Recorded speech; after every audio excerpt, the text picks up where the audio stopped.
السلام علیکم، میرا نام حافظ محمد ادریس حبیب اور تعلق پاک پتن شریف پنجاب پاکستان سے ہے، سیکنڈ ہوم ٹاؤن لاہور۔ آج کا ہمارا موضوع قربت خداوندی اور محبت الہی کا حصول ہے۔ تمام مکاتب فکر کے برادران بھائی جن کا اصل اور حقیقی منزل اور مقصد یہی آج کا موضوع ہے، قربت خداوندی کا حصول۔ تمام مکاتب فکر کے جو برادران ہیں ان کا اس مقصد کو حاصل کرنے کا رستہ جداگانہ ہے، لیکن منزل ایک ہی ہے۔ تمام مسلمانوں کی منزل اللہ عز و جل کی خوشنودی حاصل کرنا ہے، اور اس کو اختیار کرنے کے لیے، اس کے حصول کے لیے الگ الگ رستہ اختیار کیا جاتا ہے۔ جیسا کہ برادران اہل حدیث جن کا ماننا اور جاننا یہ ہے کہ اللہ عز و جل کی خوشنودی حاصل کرنے کا واحد اور یکتا جو ذریعہ ہے وہ اللہ عز و جل کی بندگی اور اطاعت اور ذکر میں ہے، ہمارا اس سے کوئی اختلاف نہیں ہے۔ اہل سنت والجماعت بریلوی حنفی کا بھی یہی عقیدہ ہے کہ اللہ عز و جل کا ذکر کیا جائے، عبادت کی جائے اور اللہ عز و جل کی بندگی کی جائے، جو کہ ہمارا اس دنیا میں آنے کا مقصد ہے۔ لیکن اگر بات کی جائے کہ اگر منزل ایک ہے تو رستہ جداگانہ کیسے ہے؟ رستہ جداگانہ اس طرح ہے کہ اگر ہم یہ مان کے چلتے ہیں کہ اللہ عز و جل کو، اللہ کی رضا کو حاصل کرنے کا صرف واحد یہی ذریعہ ہے کہ اللہ عز و جل سے براہ راست تعلق قائم کیا جائے۔ اللہ عز و جل سے براہ راست تعلق قائم کرنا بہت پیچیدہ ہے، ہر مسلمان اس تعلق کو قائم نہیں کر سکتا۔ اس لیے اہل سنت والجماعت حنفی بریلوی کا عقیدہ یہ ہے کہ اس تعلق کو قائم کرنے کے لیے ہمیں ان لوگوں کی ضرورت، ان مسلمانوں کی، ان مومنوں کی ضرورت ہے جن سے اللہ محبت کرتا ہے۔ یعنی اللہ عز و جل جن لوگوں کو پسند کرتا ہے ان لوگوں کو پسند کر کے، ان لوگوں کی صحبت میں رہ کے ہم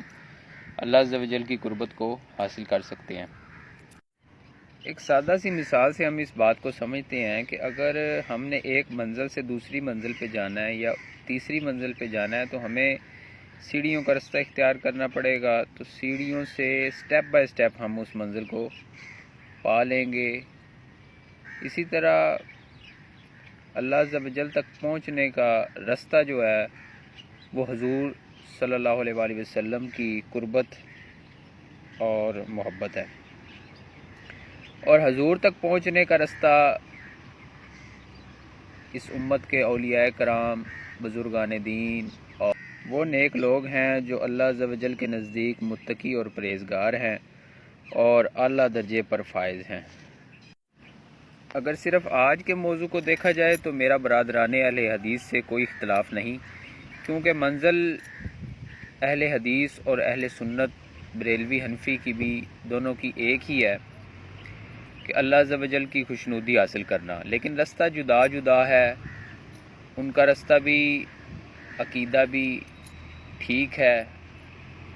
اور بریلوی حنفی کا عقیدہ بھی ٹھیک ہے، لیکن بات یہ ہے کہ اللہ عز و جل کی خوشنودی حاصل کرنے کے لیے اللہ عز و جل کے پسندیدہ لوگوں کی قربت، صحبت اختیار کر کے ہم آسانی سے اللہ عز و جل کی خوشنودی اور رضا طلب حاصل کر سکتے ہیں۔ اللہ عز و جل اپنے محبوب حضور اکرم نور مجسم شاہ بنی آدم شہنشاہ دو عالم حضرت محمد مصطفیٰ صلی اللہ علیہ وآلہ وسلم اور آپ کے صحابہ کرام، اولیاء کرام، بزرگان دین اور نیک لوگوں سے محبت کرتا ہے، تو اس بات کی حقیقت عیاں ہے کہ ہم بھی اگر ان سے محبت کریں گے تو ہم بھی اللہ عز و جل کے محبوب بندے بن جائیں گے۔ اللہ عز و جل کے ساتھ تعلق کو قائم کرنے کے لیے جو بندگی اور عبادات مقرر کی گئی ہیں ان میں نماز اور ذکر الہی ہے، وہ تو ہمیں کرنا ہی ہے، وہ فرض ہے ہم پر۔ اس کے ساتھ ساتھ ہمیں ہمارے پیارے آقا کے ساتھ وابستگی اور محبت بھی قائم رکھنی ہے، کیونکہ دراصل آپ صلی اللہ علیہ وآلہ وسلم کی اطاعت ہی اللہ کی اطاعت ہے۔ ہمیں پورا بھروسہ اور یقین ہے کہ اللہ عز و جل بھی ہم سے پیار کرے گا، ہمیں اپنے محبوب بندوں میں شامل کر لے گا اگر ہم اس کے پیاروں سے پیار کریں، ان کی صحبت اختیار کریں۔ ویڈیو کو دیکھنے کے بعد کوئی بھی اپنا ایسا تجزیہ پیش نہ کرے جس سے نیگیٹیوٹی شو ہو۔ Be positive.